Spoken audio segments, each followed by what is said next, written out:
We are back in the shop with the new Holland 1431 Discbine. Tonight we are working on lubing and putting grease in the upper modules. Actually just blew a bearing out at the beginning of the week, the number 9 module, which happened to be the drive. The bearing went out in the upper module, allowed everything to go haywire. Actually kind of put a notch in the shield. I don't know if you can see, it's kind of dark. That bearing went out and left that go so far. So we end up replacing this upper module, number 10 module. That actually was actually able to use that. The other problem we came up with, we had a loose one, this module right here, which same thing is counterclockwise. It was loose, so we replaced it at the same time. Also, the other thing we are doing while we're cleaning, we have discovered, whoever had this before me mowed a lot of fields that had the actual baler twine in the field, so a lot of these are just wrapped full. This twine here is out of number 7. It's out of 7 module. It's all out of one module right there. That was all. It all wraps up kind of in towards the bearing, creates a lot of heat. Here's the other problem we encountered while tearing this apart. This is the number 10 module out on the end. We couldn't get 9 and 10 apart.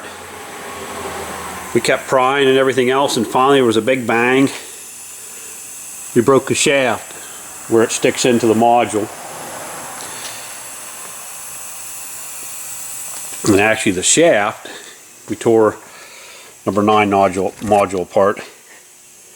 There's the other end of the shaft, galled it up inside. This is actually part of the bottom module. There's all the parts for the bottom module. But this shaft is really tight. We're going to attempt to grind it off, center drill it, try to get it out of there. But that is the number 10 module, and that shaft ran over to number 9. There's number 9 right there. We were kind of hard on it trying to get it out of there. We actually cracked it, so it is no longer any good. These are the bottom modules. Actually sit in there. This is the back right here. That tie rod, that threaded rod, 3/4 threaded rod goes through there. You can see down in there, you can see it's kind of broke. And as you're looking at the 1431, if you look at it from the front, this is your dipstick that you unscrew. You can't really see it sticking down in there. And on the bottom of this, which would be kind of underneath the skid shoe, there's your drain plug right there to when you want to change the oil for the modules, the lube oil. So we are going to attempt to do, I think we're on number 7 now, lubing it. Also, the job for this week is to get this shaft out of this, so we have at least one good counterclockwise bottom module.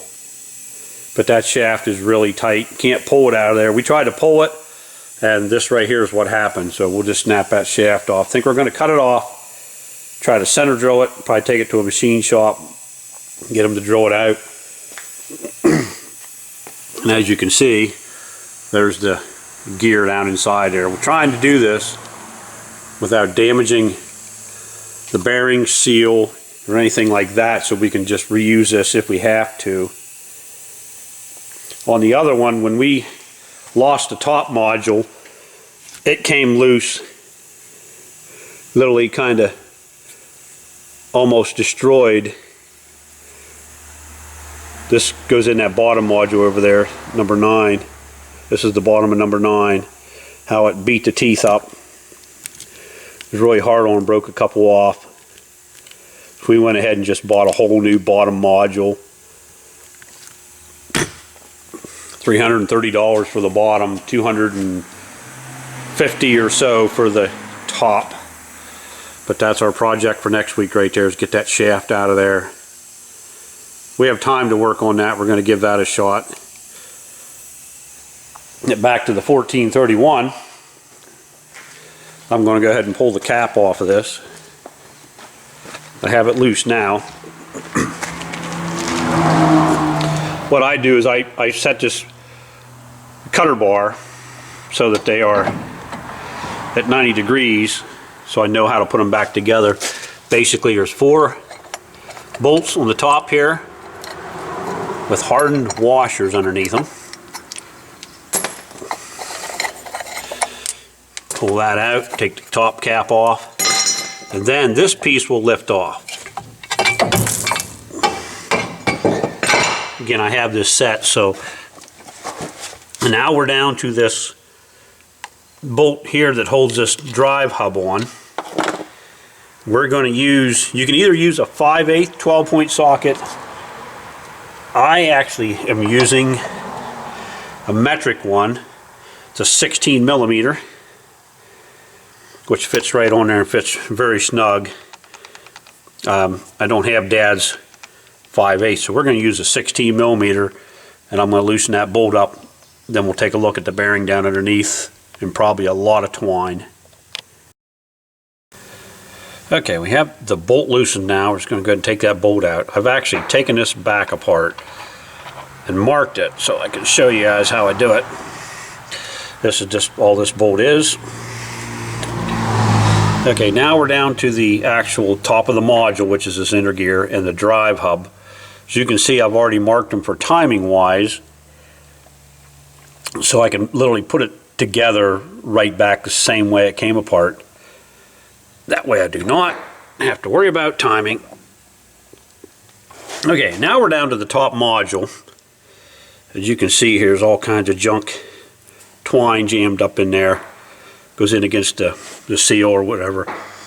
Now if you look down in there, you can see there's a bearing right below there. That's what went out on the other module.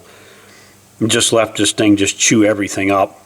These rotate about 3,000 RPM. There you can see the bearings. So what I decided to do is tear these apart. We have our grease gun and a needle. We're going to squirt grease down into those, and I'll probably start doing that like once a year. I literally just got this Discbine, I'm sorry, a couple weeks ago,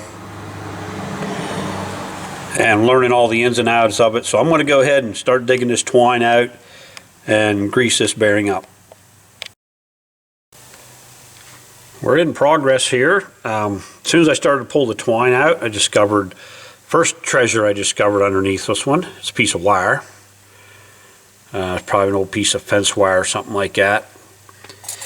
You can see also that, like the rat's nest, that it just gets this twine underneath these bearings here and just literally winds it in really tight. So you have to use a screwdriver, and I'm using a pair of side cutters to get this cut. Then you have to work it the whole way around this bearing and try to get it out of there, and it is in there tight. Really does not want to come out of there. It's all full of grease, gear oil. So that right there is what is under this module, like that. So that is the pile. And what that does is cause a lot of heat on the bearing. That goes around 3,000 RPM, and that's wrapped really tight.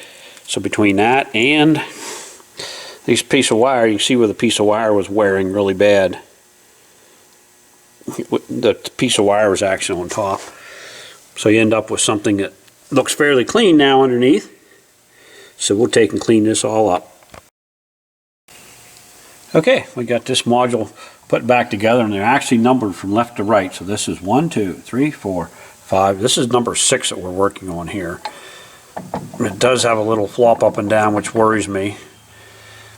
Also, while we're here, we're going to go ahead in the back of this. See that little nut there? That's actually a dipstick. I already loosened it, by the way. Take it out. This is the gear oil actually in the module. So what you want, the bottom 1/4 inch of that dipstick is some marks. So what you want to do is take it out, wipe it off. Now what you do is you just hold it down in that hole. You don't actually screw it down in the hole. Hold it right at the top of the threads, pull it out, and check it. Now you can see this one's a little goopy, but the level is good. So we'll be changing this one soon, change the oil. And then we're going to screw that back in. That's how you check the oil in the modules. Actually, the oil sits in the bottom module and the top module runs in it. This is just an 11/16 socket. Majority of stuff on this, as far as the cutter bar, all of these are 11/16. A lot of these bolts up here are 3/4. I'm in the shop, so I have the air gun, but normally I use a breaker bar. And then I just have a 1/2-inch ratchet with the 11/16 socket on to check all the module gear oils. My handy dandy Tractor Supply $9.99 ratchet, which has seen a lot of use, but I noticed on the rebuilding the other day I lost a screw out of it, so I'm hoping it stays together. It's got one in, I guess that's all it needs, but that's how you check the oil in the module. There's a dipstick right there, which would be the rear, right in front of the rear tie bolt. This is the 3/4 basically threaded bolt that goes through here over to this side. So there's one nut right there. There's another nut right here underneath all this grime right there. The only problem is these rear modules literally get filled with all kinds of grit and stuff. See if I can find one to show you here. Probably cut my light cord off. You really can't see, but there's the back of them is open. I don't know if you saw from the other video. It's open, so it just lays full of hay and stuff. So this module is done now. I'm going to go on. I'm going to do all those other modules, basically going up the line. We have, this was 6. So we're 5, 4, 3, 2, and 1. Now you notice number 2 is the left side drive, so I've got to tear that all apart, just put that all back together, because we literally dropped the entire cutter bar, which is fairly simple. You take that drive shaft off, take this drive shaft off over here. It actually drives both sides, and then there's 4 pins, 2 on the right side, 2 on the left side. You can literally drop the whole cutter bar right out of the machine. So we're going to go ahead and do these last 5 and grease the top modules and see if we can get ready to mow hay again if it ever quits raining. Just started to tear this one apart. Noticed a couple differences. As soon as I got to it, this top bolt had 2 washers on it. I looked at this and I thought, that is different. That is not like the rest of them. So after I marked it, I actually started to pull this one's full of twine also. Pulled this off, only to discover this is what they're going to call, I believe, a shear hub.